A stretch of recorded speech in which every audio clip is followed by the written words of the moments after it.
வணக்கம். சுப்பிரமணியம் யோகாமணி சேனலுக்கு உங்களை அன்புடன் வரவேற்கிறேன். இன்றைக்கி சமையல் குறிப்பில் நம்ம பார்க்க போகிறது தேங்காய் துவையல். உடம்புக்கு குளிர்ச்சி தரும் தேங்காய் துவையல் எப்படி செய்கிறதுன்னு பார்க்கலாம் வாங்க. அனைவருக்கும் அன்பு வணக்கம். திருமதி சுப்பிரமணியம். சமையல் குறிப்பில் இன்றைக்கி நம்ம பார்க்க போகிறது தேங்காய் துவையல். இதை ரெண்டு விதமாக செய்ய போகிறேன். ஒன்று மிளகாய் வத்தல் போட்டு அரைச்சி, இன்னொன்று பச்சை மிளகாய் சேர்த்து. ரெண்டுமே மற்ற பொருட்கள்லாம் ஒரே மாதிரி தான். இந்த துவையல் பார்த்திங்கன்னா இட்லி தோசைக்கு தொட்டுக்கிறதுக்கு ரொம்ப நல்லாயிருக்கும். மத்தியானம் சாதத்தில் சுடு சாதத்தில் போட்டு இந்த துவையலை போட்டு நல்லெண்ணெய் ஊற்றி பிசைஞ்சு சாப்பிட்டா உடம்புக்கு அவ்வளோ குளிர்ச்சி தரும்.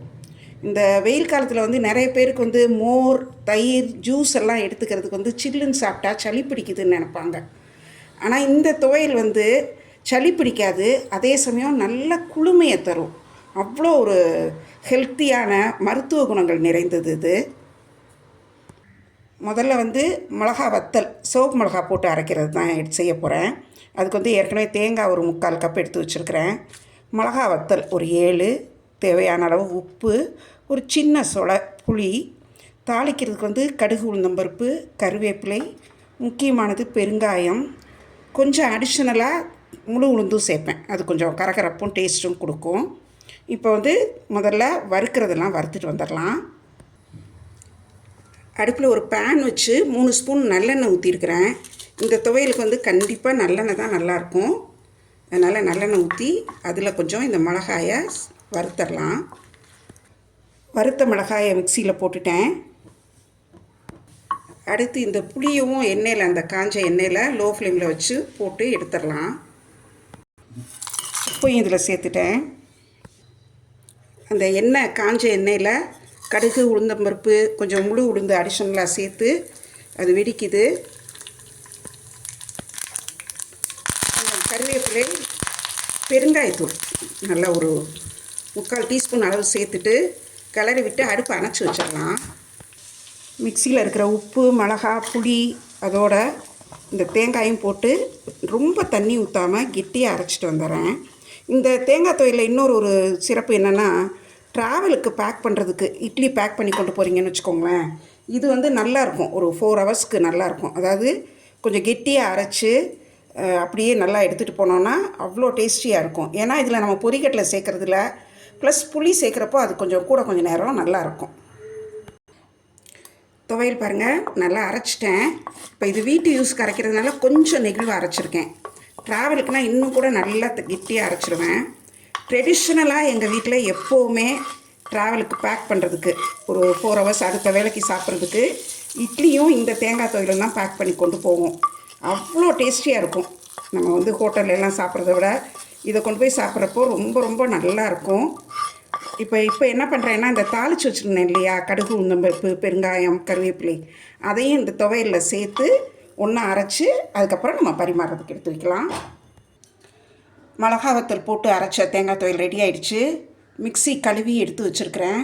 நம்ம வீட்டில் சாப்பிட்றதுக்கு இது கொஞ்சம் நல்லா சட்னி மாதிரி கூட கரைச்சிக்கலாம், ஒன்றும் பிரச்சனை இல்லை. இந்த ரெசிபி 60 வருஷத்து பழமையான ரெசிபி. எங்கள் வீட்டில் நாங்கள் ரொம்ப ட்ரெடிஷ்னலாக அரைக்கிற துவையல் இது. அடுத்தது இதே துவையல் பச்சை மிளகாய் போட்டு செய்ய போகிறோம். பெரிய வித்தியாசம் கிடையாது, மிளகா வத்தலுக்கு பதிலாக பச்சை மிளகாய். ஆனால் டேஸ்ட் சூப்பராக ஒரு நல்ல ஒரு வேரியேஷன் தெரியும். தேங்காய் ஒரு 3/4 கப் எடுத்து வச்சுருக்கிறேன். 4 பச்சை மிளகாய், கொஞ்சம் காரமாக இருக்குது இந்த மிளகாங்கிறதுனால 4 வச்சுருக்கிறேன். கொஞ்சம் கல் உப்பு, ஒரு சொலை புளி, தாளிக்கிறதுக்கு கடுகு, உளுந்தம்பருப்பு, கொஞ்சம் முழு உளுந்து அடிஷ்னல் டேஸ்ட்டுக்கு, கருவேப்பிலை, பெருங்காயம். மிக்சியில் உப்பு, புளி, பச்சை மிளகாயை முதல்ல போட்டுடலாம். அடுத்தது தேங்காயும் சேர்த்து இதை முதல்ல கொஞ்சம் துவையலாக ரொம்ப தண்ணி ஊற்றாமல் ஃபஸ்ட்டு அரைச்சிக்கலாம். நல்லா அரைச்சிருச்சு தேங்காய், பச்சை மிளகாய், புளி, உப்பு. இப்போ தாளித்தம் பண்ணி இதோடு போட்டு அரைக்க போகிறோம்.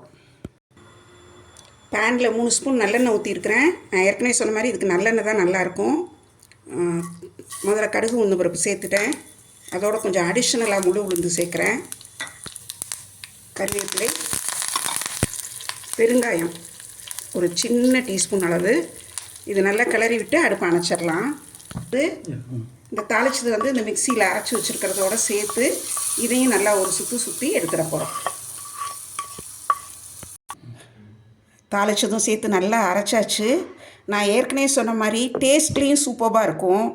இந்த வெயில் காலத்தில் இந்த முக்கியமாக வந்து யூரினரி இன்ஃபெக்ஷன், நீர் சுருக்கு, நீர் கடுப்புன்னெலாம் இருக்கும் இல்லையா, அப்போ வந்து இந்த துவையலை வந்து நல்லெண்ணெய் சேர்த்து சாதத்தில் போட்டு பிசைஞ்சு சாப்பிட்டோம்னா அதெல்லாம் நல்லா குணமாகிறது வந்து அனுபவத்தில் தெரியும், நல்லாவே தெரியும். வயிறு நல்லா குளுன்னு ஆகிடும். இப்போ இந்த துவையலை எடுத்து வலித்து நம்ம 2 துவையலையும் சேர்த்து பரிமாறுறதுக்கு எடுத்து வச்சிடலாம். சூப்பரான டேஸ்ட்டில் தேங்காய் துவையல் 2 விதமாக ரெடி ஆகிடுச்சு. ஒன்று மிளகா வத்தல் போட்டது, இன்னொன்று பச்சை மிளகா போட்டது. ஒரு மல்டி பர்பஸ் துவையல்னே சொல்லலாம். இட்லிக்கு, தோசைக்கு 2த்துக்கும் நல்லாயிருக்கும். சாதத்தில் போட்டு பிசைஞ்சு சாப்பிட்லாம். தயிர் சாதத்துக்கு தொட்டுக்கிறதுக்கு நல்ல மைல்டு டேஸ்ட்டில் ரொம்ப நல்லா மேட்ச் ஆகும். முக்கியமாக ட்ராவலுக்கு பேக் பண்ணி எடுத்துகிட்டு போகிறதுக்கு அவ்வளோ நல்லாயிருக்கும். மிளகாப்பொடி காரம் வேண்டாம் அப்படின்னு நினைக்கிறவங்களுக்கு இது ரொம்ப ரொம்ப நல்லாயிருக்கும். ஒரு 5 hours வரைக்கும் நல்லா டேஸ்ட்டாகவே இருக்கும். செய்து பாருங்கள், எப்படி இருந்துச்சுன்னு சொல்லுங்கள். இந்த வீடியோவை லைக் பண்ணுங்கள்.